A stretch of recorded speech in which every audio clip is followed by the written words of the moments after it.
वो उधर का जो क्रूज पे टंगाने का जो भी कार्यक्रम है, मतलब जो हादसा जो हो रहा है, वो सभी बातों को अच्छी तरह से नियंत्रण करने वाला ये सूबेदार है। वो भी एक कठोर आदमी है,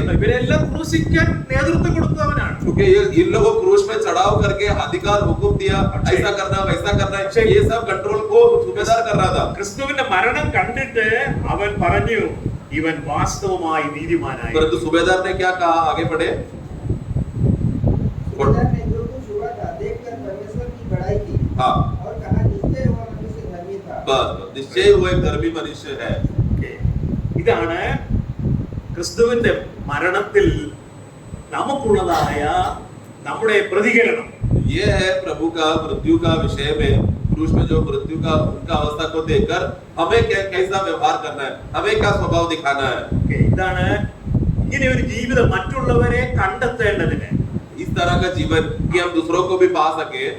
അവരെ ക്രൂരന്മാരായാലും കൊള്ളരുതാത്തവരായാലും ഒരുപക്ഷെ ദൈവം അവരെ സ്നേഹിക്കുന്നുണ്ടാകാം. शायद संसार के लोग कठोर रहेंगे, क्रूर एकदम घमंडी और हठीले लोग रहेंगे, और बुरा स्वभाव के लोग रहेंगे, परंतु मसीह उनसे प्रेम करता है। അവർ ദൈവത്തിന്റെ പദ്ധതിയിലുള്ളവരായിരിക്കും. शायद वो लोग प्रभु के इच्छा के लोग रहेंगे।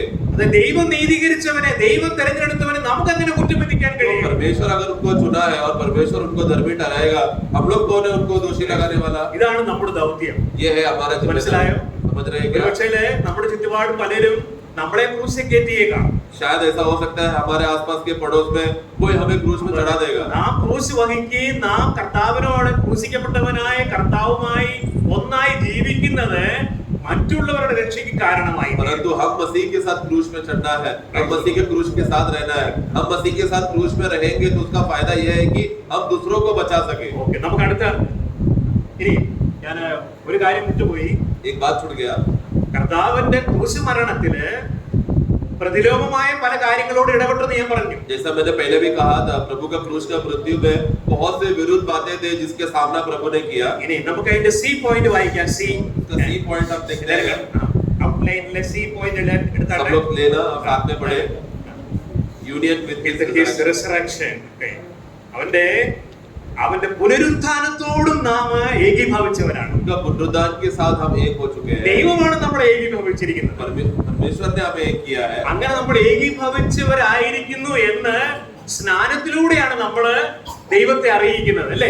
हम उनके साथ एक है करके ये कैसा घोषणा करके बाहर प्रकटीकरण किया हमने बपतिस्मा के द्वारा। റോമർക്ക് എഴുതിയ ലേഖനം 6-ാം അധ്യായത്തിന്റെ 5-ാം വാക്യം വായിക്കാം. रोमियो 6:5, क्योंकि यदि हम उसके मृत्यु की समानता में उसके साथ जुट गए हैं तो निश्चय उसके जी उठने की समानता में भी जुट जाएंगे. Praise the Lord. അപ്പോൾ ക്രിസ്തുവിന്റെ പുനരുത്ഥാനം, प्रभु का पुनरुत्थान, അപ്പോൾ മരണത്തിൽ നെഗറ്റീവായ അല്ലെങ്കിൽ പ്രതിലോമമായ അനേക കാര്യങ്ങളോട് ഇടപെട്ടു എന്ന് ഞാൻ പറയുകയുണ്ടായി. जैसा मैंने पहले भी कहा था, उनका मृत्यु में बहुत से विरुद्ध बातें था जिसको प्रभु ने सामना करके उसको खत्म किया। അപ്പോൾ ക്രിസ്തുവിന്റെ പുനരുത്ഥാനം, परंतु मसीह का पुनरुत्थान, പുനരുത്ഥാനത്തിലാണ് അനുലോമമായ അനേക അനുഗ്രഹങ്ങൾ നമുക്ക് ലഭിച്ചത്. और പുനരുത്ഥാനത്തിലൂടെ पुनरुत्थान से एक ऐसा लाभ हुआ कि हमारे जीवन में जो भी फायदा और आशीष की बातें हैं वो लाभ हमको पुनरुत्थान से मिला। means all the positive blessings God has given to us through the resurrection. सभी भला आशीषें, अच्छा भला आशीषें हमको मिला उनका पुनरुत्थान के द्वारा।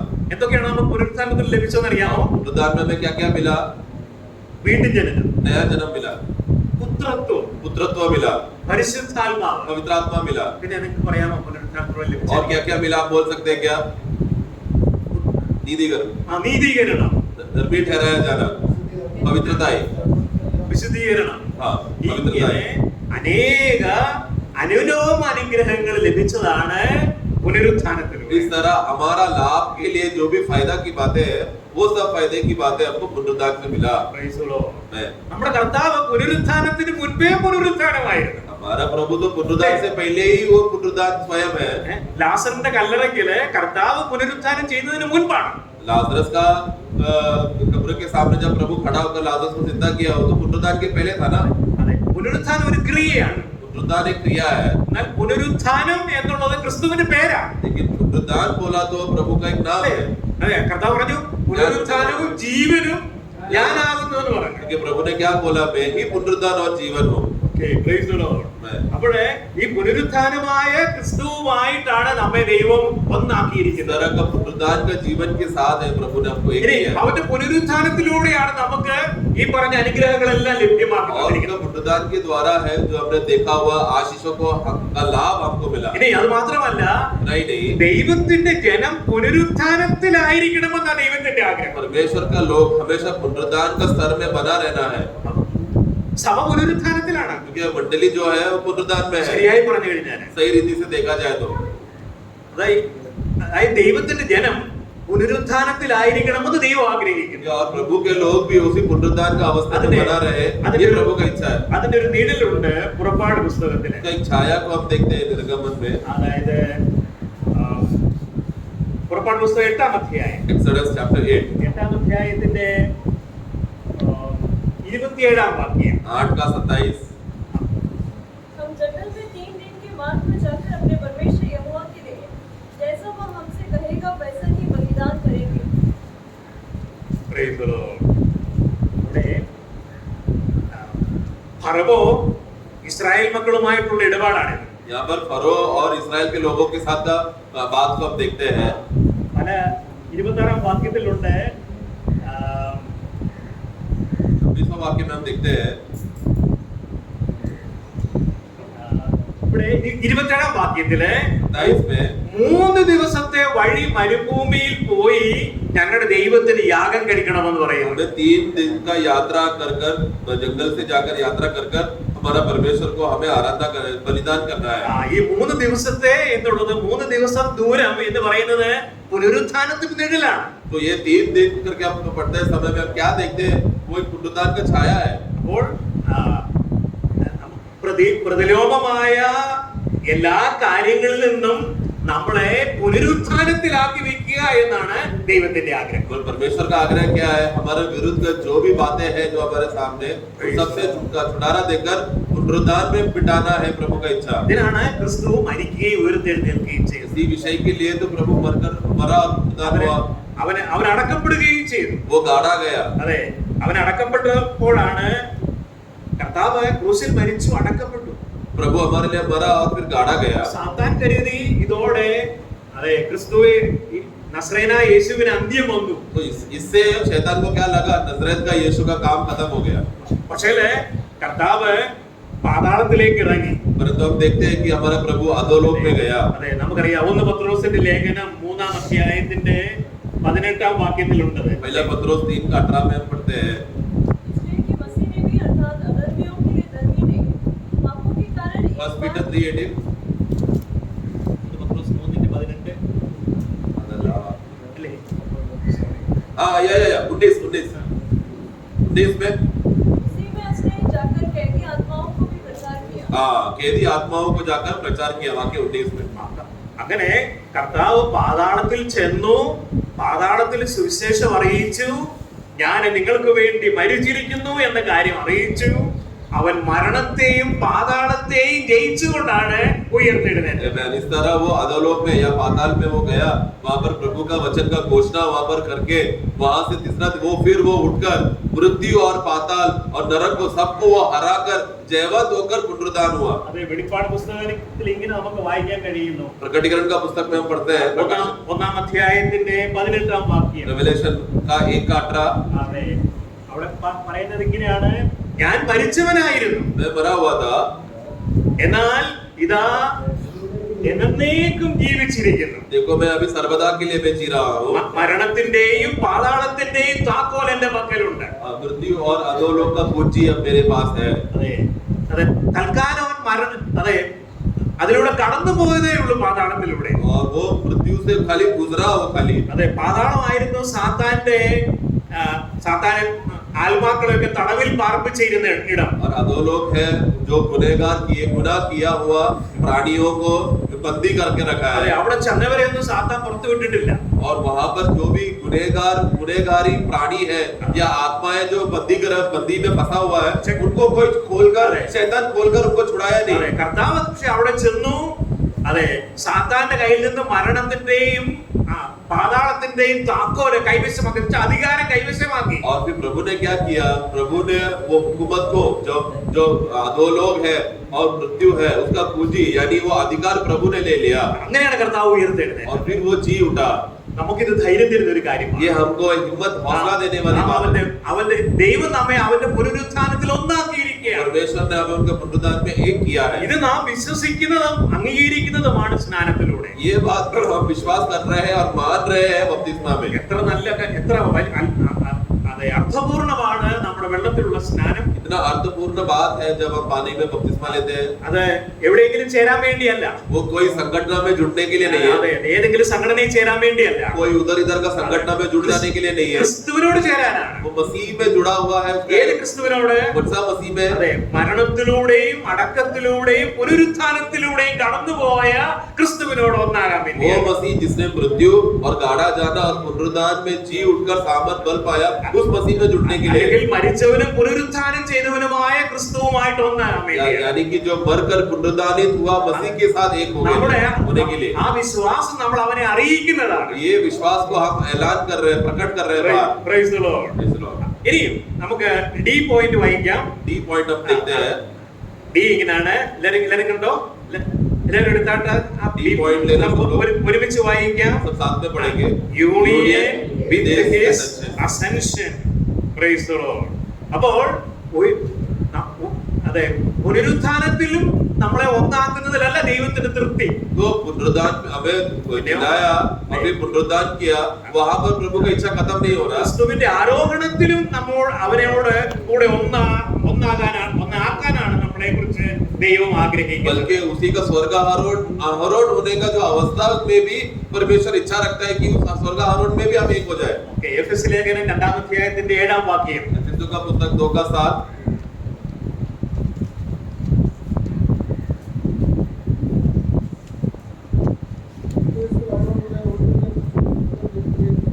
हाँ, 6 पढ़ना. 6 2:6. ഇല്ല അത് വായിച്ച കറക്റ്റാ. അത് കറക്റ്റ്. हिंदी में पढ़ना चाहिए. और मसीह यीशु ने उसके साथ उठाया और स्वर्गीय स्थानों में बस मसीह के साथ हमें उठाया, स्वर्गीय स्थानों में बिठाया. Praise the Lord. आमेन. നമ്മളെ സ്വർഗ്ഗസ്ഥലങ്ങളിൽ ഇരുത്തപ്പെട്ടവരായിട്ട് ദൈവം കാണുന്നത്. अभी प्रभु क्या देख रहे हैं हमें कि हमें स्वर्गीय स्थानों में बिठाया भी है. ഓക്കേ, നിങ്ങളുടെ സ്ഥാനം എവിടെയാണെന്ന് ചോദിച്ചാൽ നമ്മൾക്ക് എന്ത് പറയാൻ പറ്റും? अब आप लोग का स्थान किधर है करके ऐसा सवाल पूछा तो आप क्या जवाब देंगे? ക്രിസ്തുവിനോട് കൂടെ ഞാൻ സ്വർഗ്ഗസ്ഥലങ്ങളിൽ ഇരുത്തപ്പെട്ടവനാണ്. मसीह के साथ मैं स्वर्गीय स्थानों में बैठाया गया हूँ. ദൈവം അങ്ങനെയാണ് നമ്മെ കാണുന്നത്. परमेश्वर वैसा देखता है. ഓക്കേ, അത് കാണാനാണ് നമ്മുടെ കണ്ണുകളെ ദൈവം തുറന്നത്. ये बात को देख सके इसके लिए हमारा आंखों को खोला है. ഇല്ലെങ്കിൽ നമ്മൾ പ്രാർത്ഥിക്കണം. नहीं तो हमें प्रार्थना करना കർത്താവേ, है. എന്റെ കണ്ണ് തുറക്കണം. हे प्रभु हमारे आंखें खोले. അതെ, കണ്ണ് തുറന്നാൽ കർത്താവ് നമ്മൾ പ്രാർത്ഥിച്ചാൽ കർത്താവ് കണ്ണ് തുറക്കും. अब प्रार्थना करेगा तो प्रभु आंखें खोलेगा. അപ്പോൾ നമുക്ക് കാണാൻ കഴിയും. तो प्रभु को हम सही रीति से देख पाएंगे. അപ്പോൾ നമ്മള് ദൈവപുത്രനായ ക്രിസ്തുവിനോട് കൂടെ ഇരുത്തപ്പെട്ടവരാണ്. हम लोग बोले परमेश्वर का पुत्र प्रभु यीशु मसीह के साथ बिठाए हैं. ഇങ്ങനൊരു ജീവിതമാണ് നമുക്കുള്ളത്. इस तरह का जीवन है हमारा. അവിടെ ഇരുത്തപ്പെട്ടെങ്കിലും നമ്മൾ ഇവിടെ നടക്കുന്നവരാണ്. परंतु भले हम लोग स्वर्गीय स्थानों में बिठाए गए हो, हमारा चाल चलन किधर है? हम कहां पर चल रहे हैं? भूमि में चल रहे हैं. ഈ ബോധത്തിലാണ് നമ്മൾ നിലകൊള്ളേണ്ടത്. इस बोध में हमें चलना रहना है. ഒരിടത്ത് ഒരു രാജാവുണ്ട്. एक बार एक രാജാവിന് ഒരു രാജകുമാരനുണ്ട്. एक राजकुमार है.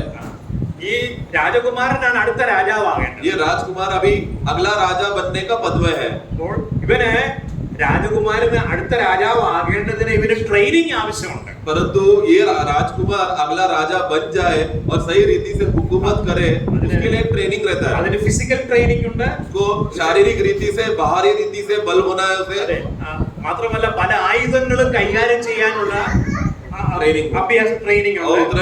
अलग अलग हथियारों का इस्तेमाल करने का काबिलियत गुण उसमें होना चाहिए. അതോടൊപ്പം തന്നെ മറ്റു രാജ്യങ്ങളെ കുറിച്ച് ഇവൻ അറിഞ്ഞിരിക്കണം. और उसके अलावा अन्य राज्य में आसपास पड़ोस में क्या क्या राज्य है, उनका बातें क्या है जानना चाहिए. ആ രാജ്യങ്ങളിലെ രാജാക്കന്മാർ എങ്ങനെയാണെന്ന് അറിയണം. वो अन्य राज्य में राजाओं का स्वभाव कैसा है അവരുടെ ആയുധങ്ങളെ കുറിച്ച് അറിഞ്ഞിരിക്കണം. और वो देश का अख्तियार किस प्रकार का है वो जानना चाहिए, അവിടുത്തെ ഭരണരീതി അറിഞ്ഞിരിക്കണം, उनका हुकूमत कैसा അവിടുത്തെ करते हैं वो ജനങ്ങളെ जानना കുറിച്ച് है, അറിഞ്ഞിരിക്കണം, और उधर के लोगों के बारे में जानना चाहिए। ഇങ്ങനെ അനേക കാര്യങ്ങളും പഠിക്കണം. इस तरह ये राजकुमार बहुत से बातें को सीखना पड़ता है। ഇങ്ങനെ പഠിച്ച് എക്യൂപ്പ് ആകുന്ന അല്ലെങ്കിൽ തക്കയോഗ്യമാകുന്ന അല്ലെങ്കിൽ इस तरह वो वर्ड सीखकर काबिल हो जाता है। എക്യൂപ്പ് ആകുന്ന മലയാളത്തിൽ എന്താ പറയാ, എക്യൂപ്പ് എന്നുള്ള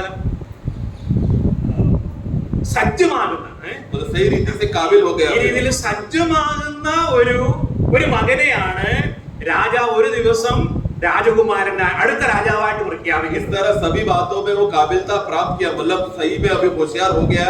ये बात राजा को देखकर समझकर खुश हो जाता है, फिर वो अपना बेटे को राजा बनाता है। ऐसा काबिल बेटा होना चाहिए, मनोभावना रहता है राजा का। എന്നാൽ ഈ മകൻ ഇതിനെ കുറിച്ച് ബോധവാനല്ല എന്നിരിക്കട്ടെ. परंतु अभी सोचो कि ये बेटा राजकुमार ये सब बातों में दिलचस्पी नहीं है। അവനെ മറ്റുള്ള കുട്ടികളുടെ കൂടെ ക്രിക്കറ്റ് കളിക്കാൻ പോകുന്നു, वो तो सामान्य मनुष्य के बच्चों के साथ क्रिकेट खेलने गया, അല്ലെങ്കിൽ അവനെ മറ്റു പലതിനും പോകുന്നു, या बाकी अन्य बातों में गया। അവനൊന്നും പഠിച്ചില്ല, कोई भी बात सीखता नहीं है, അവന് ശാരീരികമായിട്ട് മറ്റുള്ളവരോട് യുദ്ധം ചെയ്യാൻ അറിയത്തില്ല. दूसरे लोगों के साथ युद्ध कैसा करना है नहीं मालूम। ഇങ്ങനെയുള്ള ഒരുവനെ രാജാവാക്കാൻ കഴിയത്തില്ല. ऐसा प्रकार का व्यक्ति को राजा नहीं बना सकते। നമ്മൾ ഇതുപോലാണ്. उसी तरह हम लोग भी सही है। ഏതുപോലെ ഞാൻ ആദ്യം പറഞ്ഞ രാജകുമാരനെ പോലെയാണ്. जैसा हमने पहला राजकुमार का स्वभाव कैसा था, നമ്മൾ ക്രിസ്തുവിനോട് കൂടെ സ്വർഗ്ഗസ്ഥലങ്ങളിൽ ഇരുത്തപ്പെട്ടവരാണ്. हम लोग मसीह के साथ स्वर्गीय स्थानों में बिठाए हुए लोग हैं, പക്ഷെ നമ്മൾ ഈ ഭൂമിയിലാണ് നടക്കുന്നത്. परंतु हमारा चाल चलन भूमि में चल रहे हैं। പ്രശ്നങ്ങളുള്ള ഒരു ജീവിതം, बोले तकलीफ वाला जीवन, അതെ, സാധനങ്ങൾക്കെല്ലാം വില കൂടുതൽ, सभी बातों का महंगाई है, ബോസ് ആവശ്യത്തിന് ശമ്പളം തരുന്നില്ല, हमारा बॉस सही समय पर हमको पगार नहीं देता, വഴക്കുണ്ടാക്കുന്ന ഒരു ഭാര്യ, झगड़ालू पत्नी, എന്നിരിക്കട്ടെ, ऐसा है, ऐसा सब है। सोचो കലഹിക്കുന്ന ഒരു അയൽവക്കക്കാരൻ, हाँ, हमेशा झगड़ा लगाने वाला पड़ोसी, എങ്ങനെയാണ് ഇങ്ങനെ ഒരു ജീവിതം? ऐसा माहौल में कैसा जी सकते हैं हम? അതെ, നമ്മൾ ഇവിടെയാണ് നടക്കുന്നത്. हम लोग भूमि में चल रहे हैं ना। ഉത്തരം ഇവിടെ ഇതാണ്. जवाब ये है, ആറിന്റെ നമുക്ക് എഫ് പോയിന്റ് വായിക്കാം. पॉइंट एफ पढ़ेंगे, union with his living. Praise the Lord. എല്ലാവരും കണ്ടോ? ലെഫ്റ്റോട് വായിച്ചേ. फिर से सब लोग साथ में पढ़ना, union with his living, with his living, उसके साथ रहना, जीना, കർത്താവിനോട് കൂടെ ഒരു ജീവിതത്തിന് വേണ്ടിയാണ്. मतलब प्रभु का साथ का एक जिंदगी। നമുക്ക് എന്തിനാണ് സഭാ ജീവിതം? हमें कलीसिया जिंदगी क्यों है? എന്തിനാണ് ഇതുപോലുള്ള മീറ്റിംഗ്? इस तरह का मीटिंग क्यों चाहिए हमको? എന്തിനാണ് എല്ലാ ഞായറാഴ്ചയും കർത്തൃമേശയ്ക്ക് കൂടുന്നത്? तो हम लोग हर रविवार का दिन प्रभु मेज को याद कर प्रभु का भाग लेते हैं। ഞാൻ കണ്ടിട്ടുണ്ട് കാർഗറിലുള്ളവർ കഷ്ടപ്പെട്ടാണ് ഗോരഗാവിൽ എത്തുന്നത് ഞായറാഴ്ച. मैंने देखा है खारघर के भाई लोग बहुत कष्ट और कठिनाई से आते हैं गोरेगांव में आराधना करने को। അങ്ങനെ ഓരോരുത്തരും ऐसा हर एक लोग, നമ്മൾ കഷ്ടപ്പെട്ടാണ്, വസയിലുള്ളവരും കഷ്ടപ്പെട്ടാ വരുന്നത്. और वसई के लोग भी, ऐसा सब लोग, मंडली के सब लोग कठिनाइयों से आता है। എന്തിനാണ് ഈ സഭാ ജീവിതം? क्यों है मंडली जीवन? അതെ, അവര് ഒറീസയിൽ നിന്ന് സഹോദരന്മാർ ഇവിടെ വന്നു देखो उड़ीसा से भाई लोग आया കൂട്ടായ്മയ്ക്ക്. उस सहभागिता संगति के लिए। എന്തിനാണ് ഈ സഭാ ജീവിതം? क्यों है इस तरह का मंडली जीवन? ഒരു രഹസ്യം एक रहस्य है। കേട്ടോ, എന്തിനാണ് സഭാ ജീവിതം? मंडली जीवन क्यों है? ഇവിടെ പറയുന്നുണ്ട്, എന്താ പറഞ്ഞേക്കുന്നത്? इधर हमने क्या पढ़ा? Union with his living. उनकी जिंदगी के साथ एकता। കേട്ടോ, ഇത് നമ്മളൊരു മതക്കാരല്ല, हम लोग कोई धर्म के लोग नहीं है, നമ്മളൊരു സംഘടന ഉണ്ടാക്കാൻ വേണ്ടിയല്ല. ना ही हम लोग कोई संगठन बना रहे हैं, പിന്നെന്താണ്? परंतु क्या है, നമ്മൾ ക്രിസ്തുവിനോട് കൂടെ സ്വർഗ്ഗത്തിൽ हम ഇരുത്തപ്പെട്ടവരാണ്. लोग वो लोग हैं जो मसीह के साथ स्वर्गीय स्थानों पर बिठाए गए हैं, ഇവിടെ നടക്കുകയാണ്. परंतु यहाँ पर चल रहे हैं। എങ്ങനെ നടക്കണം? किस तरह चलना है, എങ്ങനെ നടക്കണം ആണ് വിഷയം. कैसा चलना है, ये है विषय। ക്രിസ്തുവിനോട് കൂടെ നടക്കണം. मसीह के साथ चलना ഈ है। ക്രിസ്തു ആരാണ്? मसीह कौन है? വായിക്കാം. पढ़ेंगे യോഹന്നാൻ സുവിശേഷം 1-ാം വാക്യം. यूहन्ना 1:1। എന്താണ്? आदि में वचन था, हाँ। और वचन परमेश्वर के साथ था, और वचन परमेश्वर था। Praise the Lord. അപ്പോൾ ഈ വചനം ആരാണ്? वचन कौन है? 14-ാം വാക്യം. वाक्य 14। और वचन देहधारी हुआ, हाँ। और अनुग्रह और सच्चाई से परिपूर्ण होकर Okay. हमारे बीच में डेरा किया। ഈ വചനം ആരാണ്? वचन कौन है? ആരാണ്? कौन है? നമ്മുടെ കർത്താവല്ലേ? हमारा प्रभु है ना। പക്ഷേ ഈ കർത്താവ് എവിടെയായിരുന്നു? परंतु ये प्रभु देहधारी होकर कहां पर आया? കൂടെ ആയിരുന്നു. किसके साथ था पहला? वो അവൻ ദൈവത്തോട് കൂടെ ആയിരുന്നവനാണ്. वचन पहला परमेश्वर के साथ था। ദൈവത്തോട് കൂടെ ആയിരുന്നവനാണ് നമുക്കായിട്ട് ഇറങ്ങി വന്നത്. परमेश्वर के साथ था जो वचन प्रभु, वो वचन प्रभु हमारे साथ रहने के लिए आए। ഇനി ശ്രദ്ധിക്കണം, फिर से ध्यान से समझना, അവൻ ദൈവത്തോട് കൂടെ ആയിരുന്നപ്പോൾ जब वो परमेश्वर के साथ था, അവിടെ എന്തെങ്കിലും പ്രശ്നം ഉണ്ടായിരുന്നോ? उधर कोई भी तकलीफ का बात था क्या? എന്തെങ്കിലും പ്രശ്നം? उन दोनों में अनबन था क्या कोई भी बात पे? पिता और पुत्र के बीच में, പിതാവിനും പുത്രനും ഇടയില് എന്തെങ്കിലും പ്രശ്നമുണ്ടോ? पिता और पुत्र के बीच में कोई भी तकलीफ की बातें थी क्या? പിന്നെ എന്താ അവിടെ ഉള്ളത്? बल्कि क्या था?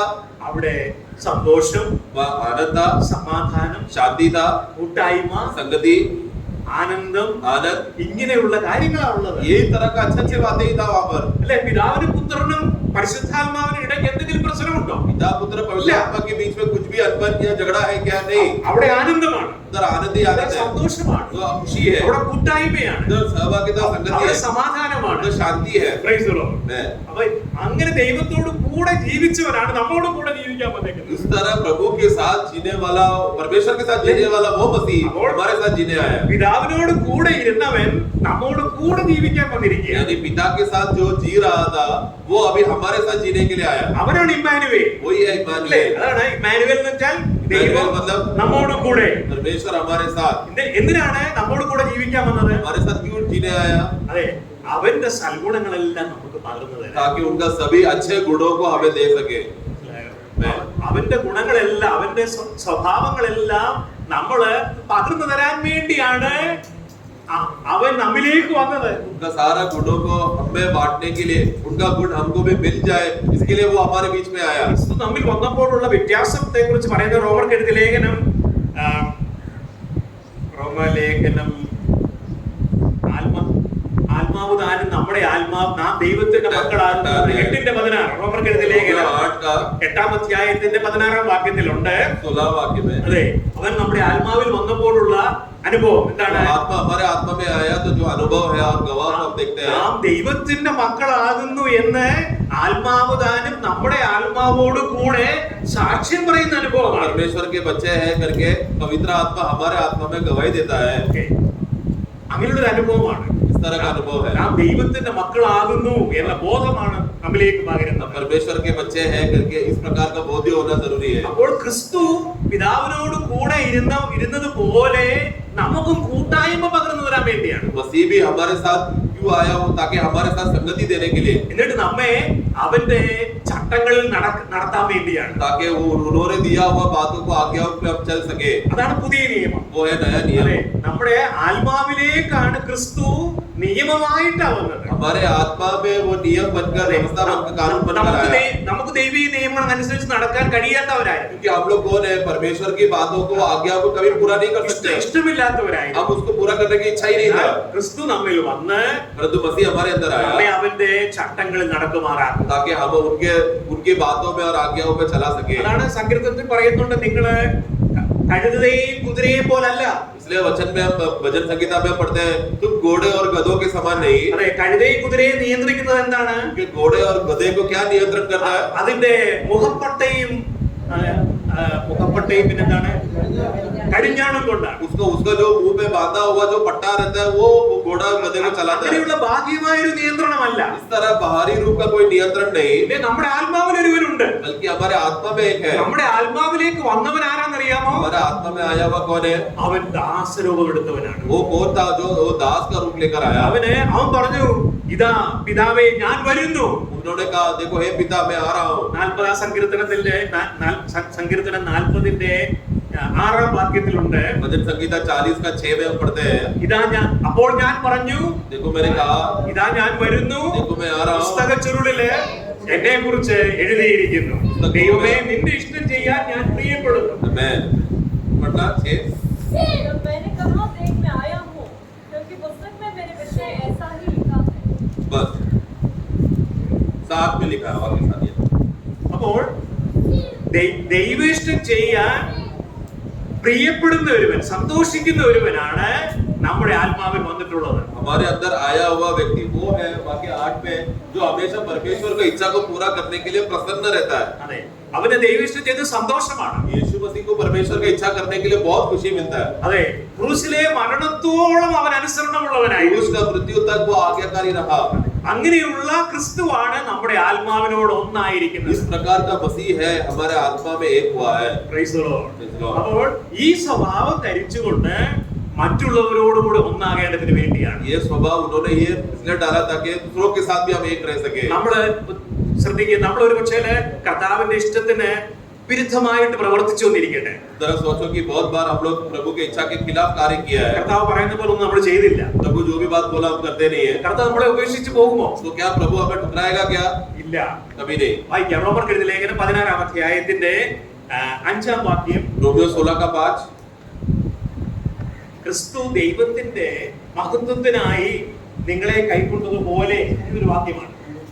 എത്ര വാക്യമാണ്? 6 7 15ന്റെ റോമർക്ക് എഴുതിയ ലേഖനം 15ന്റെ 7 അല്ലേ? 15 का 7. തെറ്റിപ്പോയി, ഞാൻ പറഞ്ഞതിന്റെ ക്ഷമിക്കണം. 15 का 7.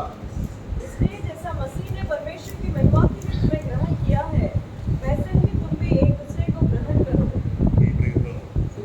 അപ്പോൾ എന്തിനാണ് ഞാൻ പറഞ്ഞു വരുന്നത്? എന്തിനാണ് നമ്മുടെ സഭാ ജീവിതം? तो हमारा मंडली जीवन क्यों है? അപ്പോൾ നമ്മുടെ കൂടെയുള്ളത് ആരാണ്? क्योंकि हमारे साथ कौन है? നമ്മുടെ കൂടെയുള്ളത് അല്ലെങ്കിൽ നമ്മുടെ ആത്മാവിനോട് കൂടെയുള്ളത് ആരാണ്? हमारे आत्मा के साथ कौन है? ദൈവേഷ്ടം ചെയ്തവൻ, परमेश्वर की इच्छा पूरा करने वाला, ദൈവത്തെ അനുസരിച്ചവൻ, जिन्होंने परमेश्वर का आज्ञा को पाला माना. അവൻ ദൈവത്തിന് പ്രമോദമായിരുന്നവനാണ്. वो कौन था? वो हमेशा परमेश्वर का सबसे भावने वाला व्यक्ति था, खास व्यक्ति था परमेश्वर का. അപ്പോൾ യേശു കർത്താവിന് ഒരേ ഒരു ആഗ്രഹമേ ഉള്ളൂ, എന്താണ്? और എനിക്ക് എന്റെ പിതാവിനെ പ്രസാദിപ്പിക്കണം. और यीशु मसीह का आग्रह क्या था? हर बातों में मैं पिता का इच्छा को पूरा करूं, പിതാവിന്റെ ഇഷ്ടം ചെയ്യണം, पिता का इच्छा को पूरा करूं, പിതാവിനോട് ഒന്നായിരിക്കണം. पिता के साथ एक हो जाओ. ഈ ഇഷ്ടമാണ് യോഹന്നാന്റെ സുവിശേഷം 17-ാം അധ്യായത്തിലൂടെ നമ്മൾ കാണുന്നത്. യോഹന്നാൻ 17 में ये विषय को हम देखते हैं. യോഹന്നാന്റെ സുവിശേഷം 17-ാം അധ്യായത്തില് കർത്താവിന്റെ പ്രാർത്ഥനയുണ്ട്. യോഹന്നാൻ 17 में प्रभु का प्रार्थना को हम देखते हैं. അവിടെ ഇങ്ങനെയാണ്, वहां पर हम देखते हैं അതിന്റെ 17-ാം അധ്യായത്തിന്റെ 11-ാം വാക്യം. 17 का 11. അതിന് 11-ാം വാക്യത്തിന്റെ ഒടുവിലായിട്ട്, 17 का शुरुआत में, അല്ല ഒടുവിൽ, आखिरी में सॉरी, അങ്ങനെ പരിശുദ്ധ പിതാവേ, हे पवित्र पिता, അവർ നമ്മെ പോലെ ഒന്നാകേണ്ടതിന് हमारे साथ एक हो जाने के നീ लिए, എനിക്ക് തന്നിരിക്കുന്ന നിന്റെ നാമത്തിൽ അവരെ കാത്തുകൊള്ളണമേ. हे पवित्र पिता, अपने उस नाम से जो तूने मुझे दिया है उनकी रक्षा कर कि वे हमारे नाई एक हो. ഓക്കേ, ഇനി 9-ാം വാക്യത്തിന്റെ ബി പാർട്ട് 9 का बी पार्ट भी, ഇങ്ങനെയാണ്, നീ എനിക്ക് തന്നിട്ടുള്ളവർ तूने मुझे जिसको दिया है നിനക്കുള്ളവർ ആകൊണ്ട് वो तुम्हारा ही है, അവർക്ക് വേണ്ടി അത്രേ ഞാൻ അപേക്ഷിക്കുന്നത്. उनके लिए मैं प्रार्थना करता हूँ. Praise the Lord. ഇതാണ് പിതാവും യേശു കർത്താവും തമ്മിലുള്ള ബന്ധം. ये है प्रभु का और पिता परमेश्वर का रिश्ता. നമ്മെ കുറിച്ച് പിതാവിനോട് പറയുന്നത്. और हमारा विषय में प्रभु क्या कहता है? ഇനി 17-ാം വാക്യം, 17 वाक्य, 17-ന്റെ 17 ഓർത്തിരിക്കുക. 17 അങ്ങനെയാണ് വായിക്കുന്നത്. സത്യ ഓക്കേ, सत्य के द्वारा उन्हें पवित्र कर. ഓക്കേ. ഇനി മറ്റൊരു ആഗ്രഹം കൂടെ ഉണ്ട്. दूसरा आगे को हम देखते हैं 21-ാം വാക്യം. 21वां वाक्य. പിതാവേ, हे पिता, നീ എന്നിലും तू मुझ में ഞാൻ നിന്നിലുമാകുന്നത് പോലെ और मैं तुझ में हो जाऊं, അവരും നമ്മിലാകേണ്ടതിന് തന്നെ. वो लोग भी हम में हो जाए. Praise the Lord. मैं നീ എനിക്ക് തന്നിട്ടുള്ളവർ നീ എനിക്ക് തന്നിട്ടുള്ള മഹത്വം ഞാൻ അവർക്ക് കൊടുത്തിരിക്കുന്നു. तूने मुझे दिया हुआ महिमा मैंने उनको दे दिया है. യേശു കർത്താവിന് നമ്മെ കുറിച്ചുള്ള കരുതലാണ്. प्रभु यीशु मसीह हमारे विषय में संभालने का विषय में പിതാവിനോടുള്ള പ്രാർത്ഥനയാണിത്. प्रभु का प्रार्थना है, നമുക്ക് വേണ്ടിയുള്ള അപേക്ഷയാണിത്. हमारे विषय में प्रभु हमसे अपेक्षा कर रहा है. ഈ ക്രിസ്തുവാണ് നമ്മോട് കൂടെയുള്ളത്. ये प्रभु हमारे साथ है. അപ്പോൾ നമ്മുടെ ആത്മാവിൽ വന്നിട്ടുള്ള ക്രിസ്തു എങ്ങനെയുള്ളവനാണ്? हमारे आत्मा में आया हुआ प्रभु कैसा है? പിതാവിനോട് ഒന്നായിരിക്കുന്നവൻ, पिता के साथ एक, പിതാവിന്റെ ഇഷ്ടം ചെയ്യുന്നവൻ, पिता का इच्छा करने के लिए, പിതാവിന്റെ ഇഷ്ടം ചെയ്തതിൽ സന്തോഷമുള്ളവൻ, पिता का इच्छा को पूरा करने को पसंद करने वाला, പിതാവിനെ അനുസരിക്കുന്നവൻ. पिता को मानने वाला. ഈ യേശുവാണ് നമ്മുടെ കൂടെയുള്ളത്. ये प्रभु हमारे साथ है. ഇനി നമ്മെ വിട്ടുപോകാത്തവൻ, जो ये यीशु जो हमें छोड़ता नहीं, നാം അവനെതിരായി പ്രവർത്തിച്ചാൽ പോലും നമ്മെ വിട്ടുപോകാത്തവൻ. वो भले हम प्रभु के खिलाफ कार्य करें तो भी प्रभु हमारे खिलाफ काम नहीं करेगा.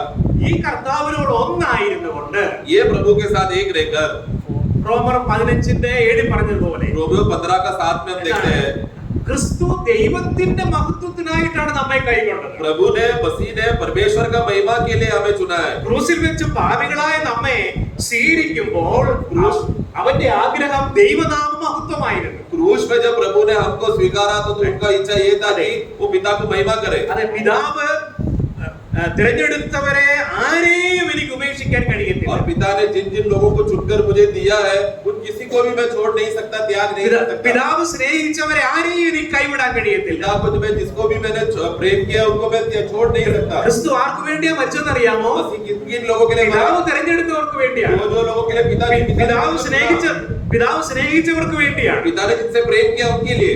അങ്ങനെയുള്ള ക്രിസ്തു നമ്മിൽ വസിക്കുമ്പോൾ इस प्रकार का मसीह जब हमारे अंदर रहते हैं പിതാവ് സ്നേഹിക്കുന്നവരെ നമ്മളും സ്നേഹിക്കും. तो उसी तरह पिता जिन लोगों से प्रेम करेंगे हम भी उनसे प्रेम करेंगे. പിതാവ് തിരഞ്ഞെടുത്തവരെ നാമും സ്നേഹിക്കും. पिता जिनको चुना है हम भी उनसे प्रेम करेंगे. അതെ, നമ്മുടെ അതിനുവേണ്ടിയാണ് നമുക്ക് പല സ്വഭാവമുള്ള കൂട്ടു സഹോദരങ്ങളെ നൽകിയിരിക്കുന്നത്. इसके लिए हम लोग के जीवन में अलग अलग स्वभाव के प्रकार के भाई लोगों को हम देखते हैं. നമുക്ക് ആരെയും ഉപേക്ഷിക്കാൻ കഴിയില്ല. हम किसी को भी नकार नहीं सकते, ആരെയും തള്ളിക്കളയാൻ किसी को കഴിയില്ല. भी ठुकरा नहीं सकते. നമ്മൾ മറ്റുള്ളവരെ സ്വീകരിക്കുന്നത് ദൈവത്തിന്റെ മഹത്വത്തിനായിട്ടാണ്. हम लोग हमेशा दूसरों को स्वीकारते हैं परमेश्वर की महिमा के लिए. Praise the Lord. Praise the Lord. ഭോജനയാഗത്തിലെ നല്ല ഒരു തെളിവ് ഇതിനുണ്ട്.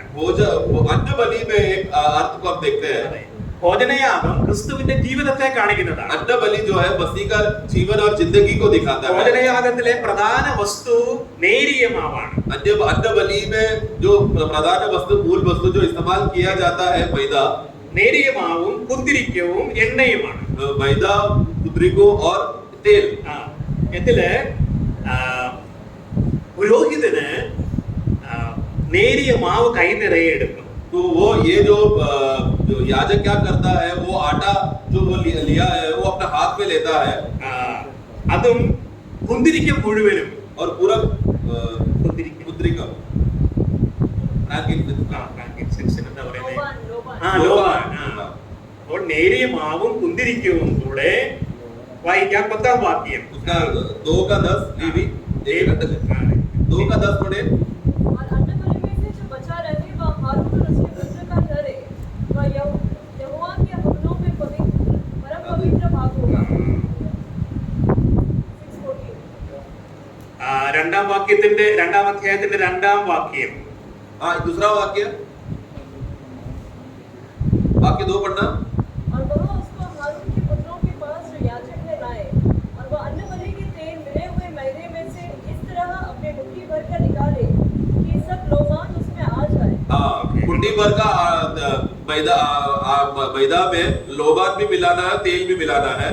എന്നിട്ട് ഇത് യാഗപീഠത്തിന്മേൽ ദഹിപ്പിക്കും. और उसको वेदी में जलाना है. ഇനി 10-ാം വാക്യം. 10वां वाक्य ശേഷിച്ചത് जो बचा हुआ അഹരോനും പുത്രന്മാർക്കുമാണ്. वो जो बच गया है अन्न बलि में वो अहरोन और उसके बच्चों के लिए है. ഇവിടെ അഹരോന്റെ പുത്രന്മാര് സഭയുടെ നിഴലാണ്. अहरोन के बच्चे कौन है? मंडली का छाया है. എല്ലാവരും ശ്രദ്ധിക്കുക. सब लोग ध्यान देना. ഞാൻ ചോദ്യം ചോദിക്കാൻ പോവുകയാണ്. मैं अभी सवाल पूछने वाला हूँ. ഈ നേരിയ മാവ് ആരെ കാണിക്കുന്നു? आटा किसको दिखाता है? मैदा. ക്രിസ്തുവിന്റെ ജീവിതത്തെ. मसीह का जिंदगी को दिखाता അഹരോന്റെ है. പുത്രന്മാർ ആരെ കാണിക്കുന്നു? अहरोन का पुत्र कौन है? ശേഷിച്ച മാവ് ആർക്ക് കൊടുത്തു? और वो जो बचा हुआ अन्न बलि किसको दिया? का बाकी के बातें. ശേഷിച്ച മാവ് बचा हुआ आटा किसको दिया? അഹരോന്റെ പുത്രന്മാർ. अहरोन के बच्चों को दिया है. അപ്പോൾ ക്രിസ്തു ജീവിച്ച ജീവിതം നമുക്ക് ജീവിക്കാൻ വേണ്ടി നൽകി. तो मसीह ने जिया हुआ जिंदगी हमको जीने के लिए है. അതാണ് ക്രിസ്ത്യ ജീവിതം. वही तो है मसीह जीवन. അതാണ് സഭാ ജീവിതം वो എന്നുള്ളത്. तो है कलीसिया जीवन बोलते हैं. നമുക്ക് അതിനു വേണ്ടിയാണ് കർത്താവ് ഒരു ജീവിതം തന്നേക്കുന്നത്. इसी के लिए तो प्रभु ने हमको जीवन दिया है. എങ്ങനെ? ദൈവത്തോട് കൂടെ ആയിരുന്ന ക്രിസ്തുവിനോട് കൂടെ ജീവിക്കുക. जो परमेश्वर के साथ रहने वाला मसीह आज हम उनके साथ रहेंगे. അതെ. എന്നിട്ട് ക്രിസ്തു ദൈവത്തിന്റെ മഹത്വത്തിനായി മറ്റുള്ളവരെ കൈക്കൊണ്ടതുപോലെ നാമും കൂട്ടു സഹോദരങ്ങളെ കൈക്കൊള്ളുക. और जिस तरह परमेश्वर की महिमा के लिए मसीह ने हमेशा दूसरों को स्वीकारा, उसी तरह हमें भी परमेश्वर की महिमा के लिए मसीह ने दूसरों को स्वीकारा के समान हमें भी सब भाइयों को स्वीकारना है. ഇത് പറഞ്ഞപ്പോൾ ഞാൻ ഒത്തിരി മൂടുപട വിട്ടിരിക്കുകയാണ്. ऐसा बोलते समय में मैंने खुद बहुत पर्दा डाल के रखा है. ഈ കാര്യം പറഞ്ഞപ്പോൾ ഒത്തിരി മൂടുപടമുണ്ട്. हमारे जीवन में इस विषय के लिए बहुत पर्दा है. ഇത് മാറാനാണ് ദൈവത്തിന്റെ ആഗ്രഹം. ये हट जाना है प्रभु का इच्छा. അപ്പൊ ഇതാണ് കർത്താവിന്റെ മരണത്തിലും അവന്റെ കബറടക്കത്തിലും അവന്റെ പുനരുത്ഥാനത്തിലും അവന്റെ ആരോഹണത്തിലും അവന്റെ ആരോഹണത്തിലും പിന്നെ സ്ഥാനാരോഹണത്തിലും എല്ലാം ദൈവം നമ്മെ ഒന്നാക്കിയിരിക്കുന്നു. इस तरह प्रभु उनका मृत्यु में, उनका गाड़ा जाने में, पुनरुद्धार में, आरोहण में और अधिकार में हम सबको उनके साथ एक किया है. Praise the Lord. Amen.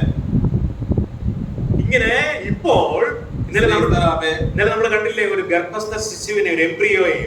कल हमने वो गर्भ में रहने वाला बच्चे को हमने देखा ना, കണ്ടെല്ലാവരും कल देखा था ना फोटो में. ബ്രദർ പറഞ്ഞില്ലേ, ब्रदर ने क्या बोला? ആ കുഞ്ഞിന്റെ പഞ്ചേന്ദ്രിയങ്ങൾ, वो बच्चे का പഞ്ചേന്ദ്രിയങ്ങൾ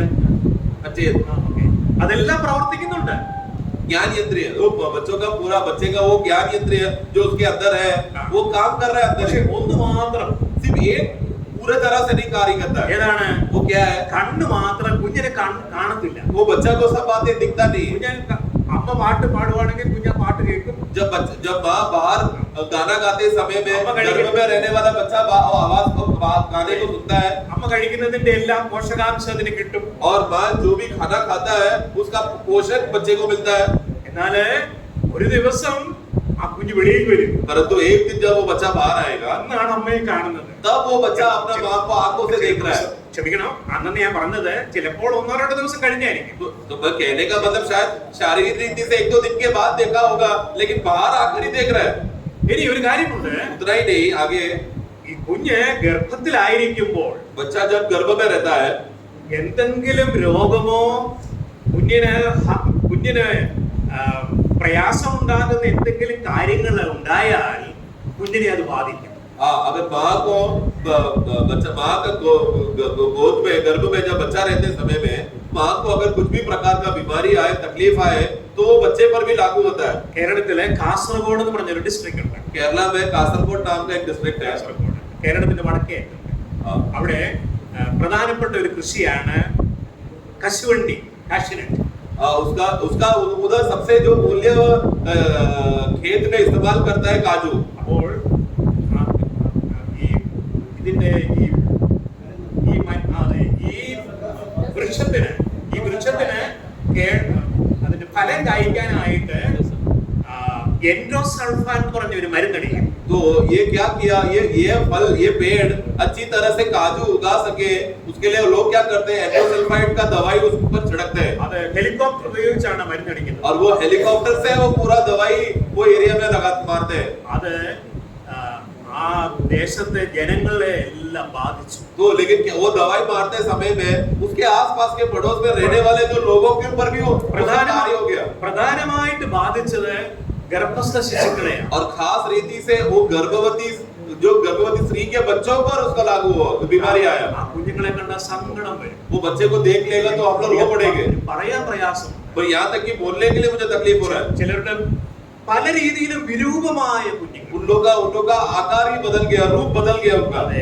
അത് ജനിച്ചാലും 10-20 വർഷമായി നടക്കാത്ത കുഞ്ഞുങ്ങൾ. मतलब अगर वो ऐसा बच्चा अगर जन्म भी लिया तो 10-20 साल चल नहीं पाएगा. വിരൂപമായ കുഞ്ഞുങ്ങൾ. उसका पूरा आकार बदल गया. ആകപ്പാട് വികൃതമായ രൂപത്തിലാണ് കുഞ്ഞുങ്ങൾ. एकदम रूप ही बदल गया उसका. സങ്കടം വരും. देख लिया तो रो पड़ेंगे. ഇത് ഞാൻ പറഞ്ഞത് मैं क्यों बोल रहा हूँ?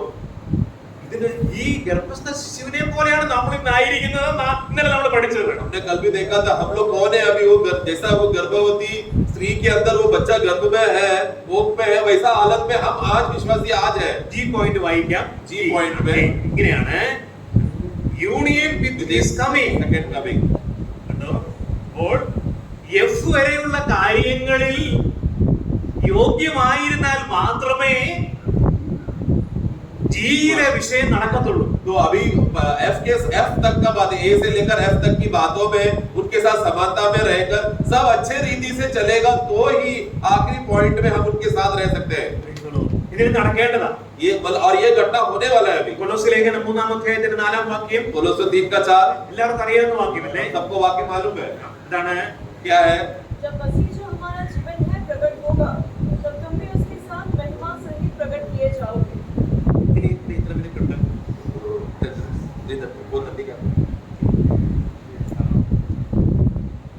ഇതിനെന്ത് ചെയ്യണം?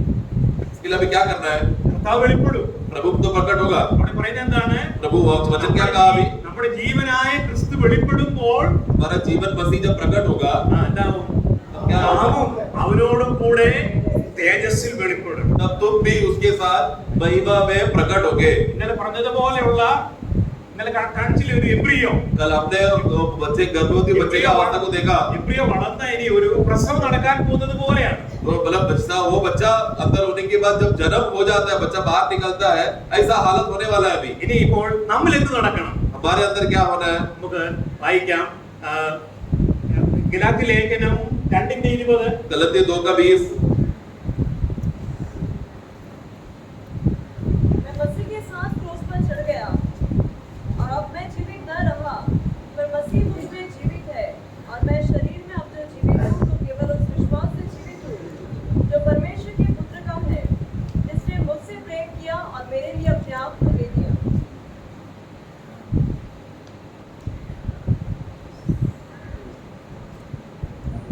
ഈ വാക്യം English വായിക്കാമോ? I have been crucified with Christ. It is no longer I who lives, but Christ lives in me. And the life which I now live in the flesh, I live by faith of the Son of God, who loved me and gave himself for me. എത്ര ഐക്യമുണ്ട്? कितने बार आई मैं करके लिखा है वहां पर? 4। ഇതിന് ഞാൻ പറഞ്ഞല്ലോ എൻഡോസൾഫാൻ अंजनोट।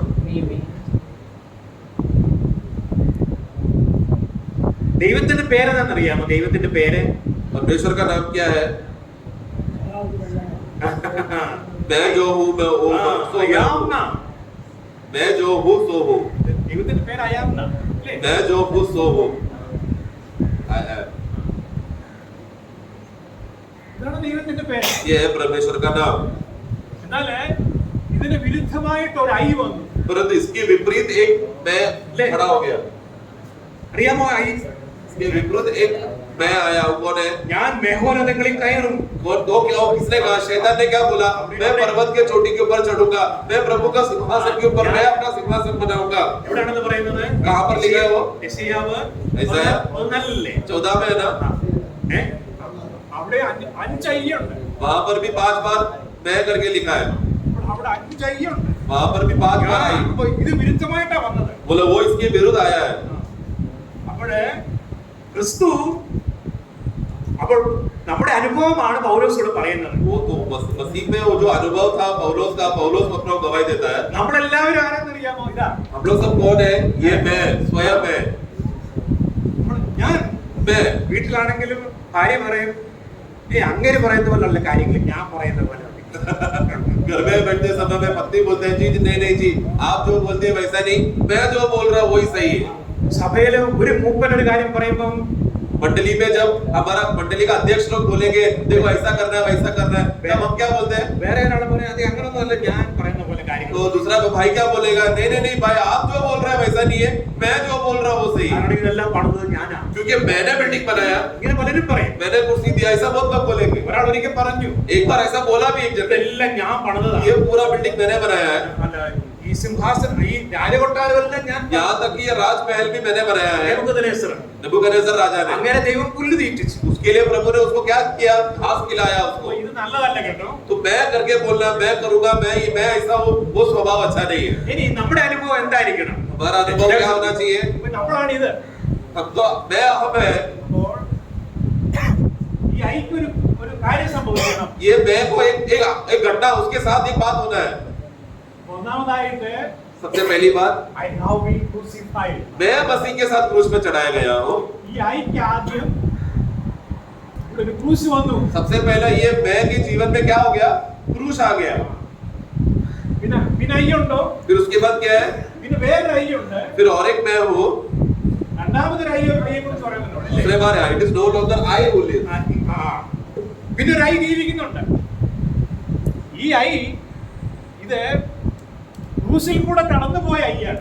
ये क्रूस में गया हुआ मैं हूँ, आई है। ഞാനിപ്പോൾ ജീവിക്കുന്നതോ परंतु अब मैं जो जी रहा हूँ ജഡത്തിൽ ജീവിക്കുന്നതാണ്. वो शरीर में जी रहे हैं। ഇതാണ് നമ്മുടെ ജീവിതം. ये हमारा जीवन है। ഈ ജീവിതം എങ്ങനെ ആയിരിക്കണം? ये जीवन कैसा होना है?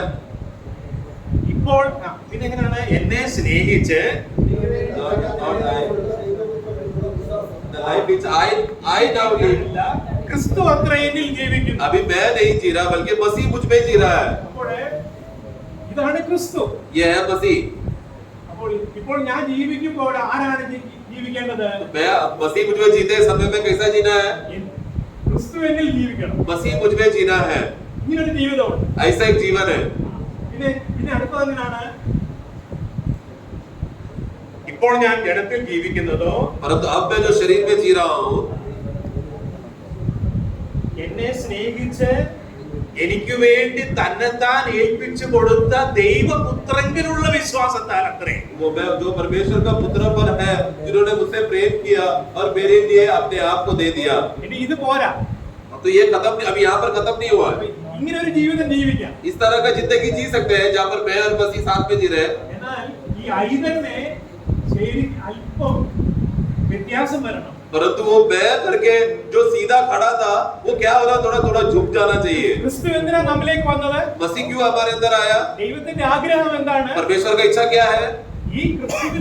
ഈ ക്രിസ്തുവിനെ പോലെയുള്ള അനവധി പുത്രന്മാരെ ദൈവത്തിന് വേണ്ടത്. परमेश्वर का इच्छा क्या है कि मसीह के समान सब पुत्र दिखे.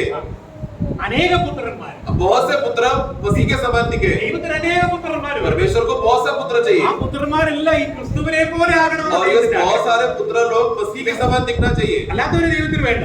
बाकी लोगों को नहीं चाहिए. അപ്പോൾ ഈ നമ്മള് കർത്താവിനോട് കൂടെ ജീവിക്കുമ്പോൾ हम जब प्रभु के साथ जिएंगे ഈ ഐ ഒന്ന് വളയണം. ये मैं जो सीधा खड़ा था वो थोड़ा टेढ़ा होना है. ഐ വളഞ്ഞാൽ എന്താവും? टेढ़ा होगा तो क्या हो जाएगा? പോലെയാവും. सी यानी मसीह के समान हो जाएगा. അപ്പോൾ നമുക്ക് കർത്താവിനോട് കൂടെ ആയിരിക്കും. तो हम लोग मसीह के साथ समानता में जी पाएंगे.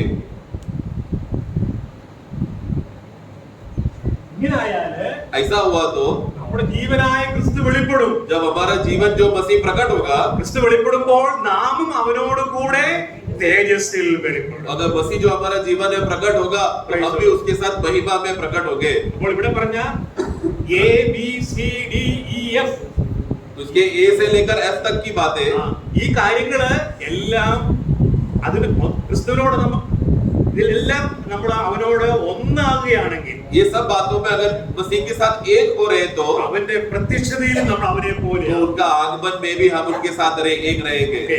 ഇത് നടന്നിട്ടില്ല. ये अभी आखिरी बात, प्रभु का आगमन अभी तक हुआ नहीं है. ഈ ജി പോയിന്റ് നടന്നിട്ടില്ല. जी पॉइंट हुआ नहीं है. താമസിക്കാതെ നടക്കും. बहुत जल्दी होगा. അന്ന് നമ്മൾ അവനെ പോലെയാണ്. तब हम उनके समान हो जाएंगे. ഇതാണ് നമ്മുടെ പ്രത്യാശ. ये है हमारी आशा. അപ്പോഴാണ് ഇത് നിറവേറുന്നത്. तब ये दूसरा कोरिन्थी 3:18 जैसा पढ़ा, महिमा से महिमा में का बात पूरा होगा. ദൈവം നമ്മെ സഹായിക്കട്ടെ. प्रभु हम सबको सहायता करे.